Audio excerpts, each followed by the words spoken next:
सूरत से पहलगाम तक का सफर, एक परिवार की उम्मीदें जो हमेशा के लिए थम गई। 44 साल के Shailesh Kalathiya state bank of India में मैनेजर थे। सूरत के चिकुवाड़ी इलाके में रहने वाले थे, एक जिम्मेदार पति थे। 4 साल पहले नौकरी के सिलसिले में मुंबई ट्रांसफर हुए थे।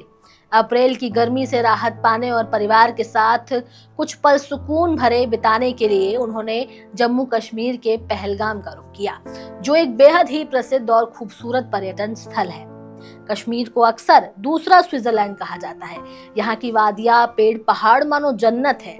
लेकिन क्या पता था कि एक दिन ऐसा भी हो जाएगा जब एक बार फिर से देश का हर इंसान दहशत में जिएगा और फिर कश्मीर जाने का सपना छोड़ देगा। ये हैरानी की बात है कि आज अपने ही देश में डर डर कर रहना पड़ रहा है।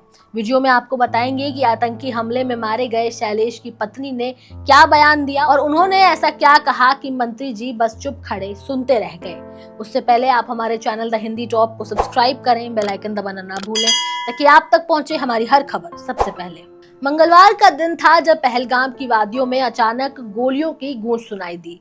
बंदूकधारियों ने धर्म पूछ पूछ कर गोलियां मार दी और शैलेश उन्हीं 27 लोगों में से शामिल था जो कभी अपने घर वापस नहीं लौटे। उनकी पत्नी शीतल बेन और 2 छोटे बच्चे जो उस वक्त साथ में थे, ये सब अपनी आंखों के सामने होते देख रहे थे। जब शैलेश का अंतिम संस्कार हुआ, हजारों की भीड़ उमड़ पड़ी थी। लोग दुखी थे, नाराज थे। वहीं केंद्र सरकार की ओर से केंद्र जल शक्ति मंत्री CR पाटिल सांत्वना देने पहुंचे थे, लेकिन उन्हें वहां जो मिला वो सिर्फ आंसू नहीं था, वो एक माँ, एक पत्नी का गुस्सा था जो तड़प रही थी, चीख रही थी, जवाब मांग रही थी। शीतल बेन का गुस्सा सिर्फ अपने पति की मौत को लेकर नहीं था, बल्कि उस पूरे सिस्टम पर था जो कहता है कि कश्मीर में सब ठीक है। उन्होंने मंत्री जी से कहा कि पहलगाम में कोई सेना नहीं, कोई पुलिस नहीं, कोई मेडिकल कैंप नहीं था। मैं मदद के लिए चिल्लाती रही लेकिन कोई नहीं आया।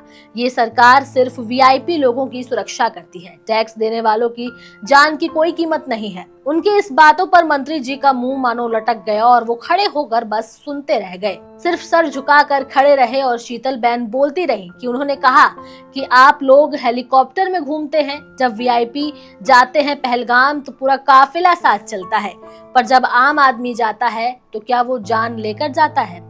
फिर उसी समय मंत्री जी ने जैसे ही कहा कि हाँ बहन, हम आपको न्याय दिलाएंगे, तभी शीतला बेन ने इस बीच उन्हें रोकते हुए कहा कि नहीं, हमें अब सरकार पर भरोसा नहीं। पहले भरोसा था इसलिए हम वहां गए थे, लेकिन अब बिल्कुल नहीं। ये सिर्फ एक औरत की भावनाएं नहीं थी, ये उस व्यवस्था पर एक सवाल था जो हर चुनाव से पहले वादे करती है सरकार, लेकिन जमीन पर ना तो सुरक्षा है, ना चिकित्सा और ना ही न्याय। यहाँ एक सवाल है जो खड़ा होता है वो अब कि जब आप यानी सरकार ये दावा करती है कि कश्मीर में 370 हटने के बाद पहले जो नोटबंदी हुई थी उसमें ऐसा दावा किया गया था कि उसने आतंकवाद की कमर तोड़ दी है और माहौल सही हो गया है, लोग वहां जा सकते हैं, किसी तरह का कोई आतंक नहीं है, तो ऐसी घटनाएं कैसे सामने आ सकती है। और सबसे बड़ी बात, जब कश्मीर को हाई अलर्ट पर रखा जाता है तो उस दिन वहां एक भी सैनिक मौजूद क्यों नहीं था। जब सरकार ये दावे के साथ कहती है कि कश्मीर में सैन्य सुरक्षा है, तो उस दिन जब उन मासूमों की जाने गई तब वहां कोई पुलिस या फिर आर्मी वाले क्यों नहीं नजर आए। शीतल बेन की आंखों में आंसू थे लेकिन आवाज में आग थी। उन्होंने अपने छोटे बेटे की तरफ इशारा करते हुए कहा कि मैं अपने बेटे को इंजीनियर और बेटी को डॉक्टर बनाना चाहती थी, अब कैसे बनाऊंगी, इन बच्चों का क्या भविष्य है, सरकार जवाब दे। भीड़ में सन्नाटा था लेकिन शीतल बेन बोलती रही, आपके पीछे गाड़ियां होती हैं, Z+ सिक्योरिटी होती है, हमारी क्या सुरक्षा है, टैक्स हम देते हैं, हेलीकॉप्टर पर आप उड़ते हैं, फिर हमें सुरक्षा क्यों नहीं। मंत्री के साथ आए नेताओं ने जब उन्हें शांत कराने की कोशिश की तो शीतल बेन ने साफ शब्दों में कहा कि नहीं सर, आज आपको सुनना पड़ेगा। जब सब खत्म हो जाता है तब सरकार आती है और फोटो खिंचवाकर चली जाती है। बाद में आकर के क्या करते हैं आप लोग, सिर्फ प्रेस कॉन्फ्रेंस, ट्वीट। शीतल बेन ने अपने आक्रोश में कश्मीर की छवि से हटाकर सरकार की ओर मोड़ा और एक सवालिया निशान भी छोड़ा और कहा कि आप कश्मीर का नाम क्यों बदनाम कर रहे हो। वहां हजारों पर्यटक थे लेकिन ना पुलिस, ना सेना, ना कोई मेडिकल सुविधा। हम सरकार और सेना पर भरोसा करके गए थे। जब एक पर्यटक स्थल पर खुलेआम धर्म पूछ करके लोगों को मारा जा रहा हो तो कैसे कह सकते हैं कि सब ठीक है। जब मेडिकल कैंप तक उपलब्ध नहीं हो तो कैसी तैयारियां हैं ये।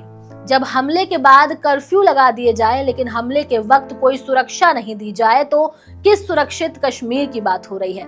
जब एक पत्नी अपने पति की लाश को देख मदद के लिए चीख रही हो और कोई जवान या कोई अधिकारी आसपास ना हो तो क्या सरकार वाकई कह सकती है कि व्यवस्था चौकस है।